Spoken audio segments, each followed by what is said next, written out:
What makes a good sequel? Is it something that takes all the bad parts of the original, getting rid of them while enhancing what made it good? Being more ambitious, cramming in even more content for the fans and the players? Or above all, is it about improving the gameplay, the experience, to be even more fun and in-depth than what came before?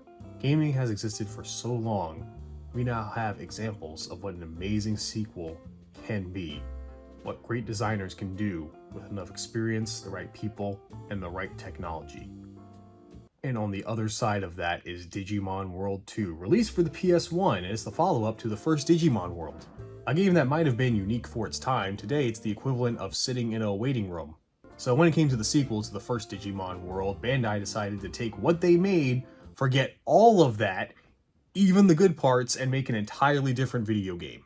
I've actually never played Digimon World 2 until today, and let me tell you, after playing it now, I now see why everyone gaslights themselves into thinking the first game is so good. I mean, if the rest are like this. In this game, we're a tamer living in Digimon land, where 3 clubs, or whatever, I don't care what they're actually called, I'm not actually sure of what their function is in this world. I guess they're like Digimon cops. Well, I'll spoil it for you. A lot of the plots of these Digimon games are the wild Digimon are acting strange due to some mysterious power and you need to find the source. Yes, it's mostly for the world games, but you'll see as we go on, it's a very common plot point in every Digimon game. Anyway, these assholes don't really matter. It mostly determines what type of Digimon you start with. I didn't mention this in the last game because it barely mattered there, and it still kind of barely matters here, but Digimon has a rock, paper, scissors typing. There are vaccine Digimon who beat virus Digimon, who beat data Digimon, who beat vaccine Digimon. This structure is good or bad depending on what game it is. Here, I don't know. So when you start the first tutorial mission, well, if you're familiar with obscure JRPG franchises, this should look familiar. Yep, it's a mystery dungeon game. Exactly like the ones you're thinking of, except this one sucks. For those that don't know what that means, Mystery Dungeon or Fushigi-no Dungeon is a dungeon crawler where you navigate an area consisting of multiple floors that get longer and longer as the game progresses. For this game, you're in a tank despite not having a kill streak, and each floor of the dungeon is randomly generated. That's the mystery part of it. The goal is to get to the final floor where you fight a boss, rinse and repeat, and that's the whole structure of every game. With one major difference to typical Mystery Dungeon games, which is real-time combat, I guess. In this game, you get taken to a more traditional turn-based RPG battle. I know what you're thinking, oh thank Angel Woman, I can actually control my Digimon in this game instead of whatever the hell was happening in the first one. That's true.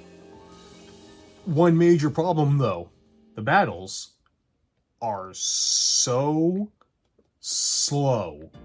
The PS1 seems to be struggling with this, because between loading, the battle, the animations, the menuing, a battle, on average, for me anyway, lasted around 5 to 10 minutes. I'm not exaggerating. And you can run into 2, sometimes 3 enemies in a room, and sure, you can run like any RPG, but it's still an RPG, you do need experience and money for a lot of things, so it's better to fight. And you know what? I didn't mind it after a while. Yeah, it was great. I mean, at first I was like, what is this? This is stupid, it's bullshit.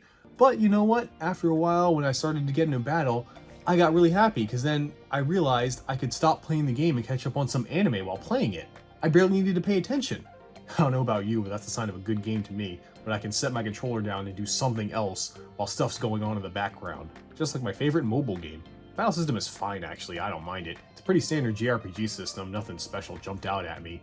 But my god are these a slog. I honestly prefer the one from the first game, because at least there, I had to pay attention to use items or something. You might be thinking, how bad could it be? Well, let me show you an entirely unedited turn cycle in this game.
Now imagine doing that several more times and then double the length of it for a boss battle.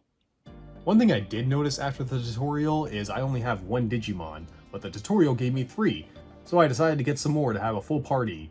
But even that has to be needlessly complicated. First, you need to buy a gift, and gifts work on Digimon of certain types, so you have to get the right one that works on those types. Then you need to find a Digimon of that type in a dungeon. Then you have to shoot the gift at it with your tank.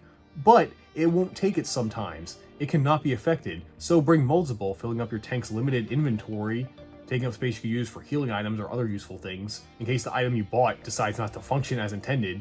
Then, you have to run into the Digimon, initiating a battle. Then, if there's a specific one you want, and there are multiple Digimon, you have to make sure the one you want is the final one you beat, because that's the one that will join you. Maybe, cause after all that, there's a chance the battle will just end and you won't get the Digimon. Barely any of that information is in the game, by the way. I went around talking to everybody, and at most they told me to use gifts to recruit Digimon, and that's it. I learned all that other shit from a poorly written game facts guide. And if I have to do that to understand your game, I'm probably not enjoying it. Now there are other things in this game I could describe, like the lame story, the lame characters, the lame music. Wait, why does the victory music sound so familiar?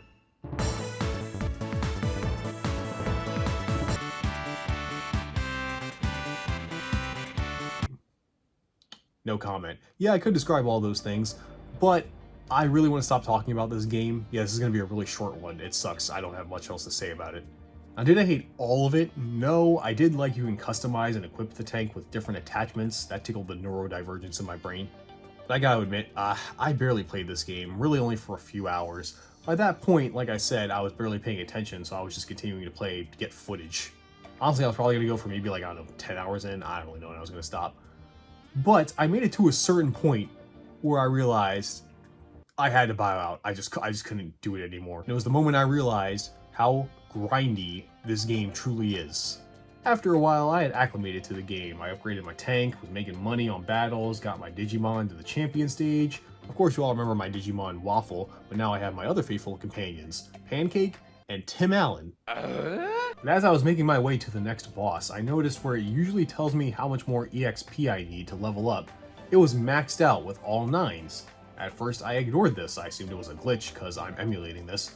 But after a while, I again went outside the game to find out what the hell.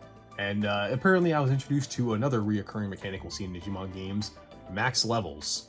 In Digimon games, it's pretty common you don't just go straight to level 100 as they evolve. There's a level cap. And how you break that level cap is dependent on the game, so I'll talk about it if need be. Spoilers, the story games do it the best. But it's basically a way for the games to get you to try other Digimon or strategies, not overlevel and get too strong and not stick to the same Digimon the whole game. Kind of like how Pokémon has you do it, you know, the lesser Digimon. I guess the reincarnation from the last game was the first iteration of this, technically. And that's fine, I really don't mind this mechanic. In other games where raising your Digimon is much easier and simpler, here... So what you have to do to break through the level cap is DNA Digivolve. For those that don't remember, this is a thing introduced in Digimon 02, where you fuse certain Digimon to make a more powerful one. So you might be thinking, oh, my Digimon have fusion forms? Nope. Because what this actually is you're supposed to fuse your raised Digimon with another Digimon, probably just some random one you caught. And this doesn't evolve it, it makes it go back to a rookie stage. To level 1. Yeah, with slightly better stats, but the Digimon you get is random. Oh, sorry, you can look up a chart online, but fuck you if you're suggesting I do that.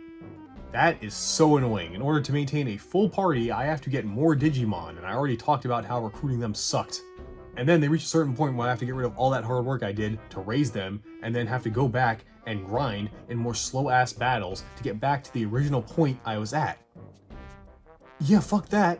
If the game was faster and recruiting wasn't so ass, maybe I would have continued, but since each mechanic in this game is designed to be the biggest waste of time ever, no thanks. I could probably beat every other Digimon game in the time it would take me to make it halfway through this one.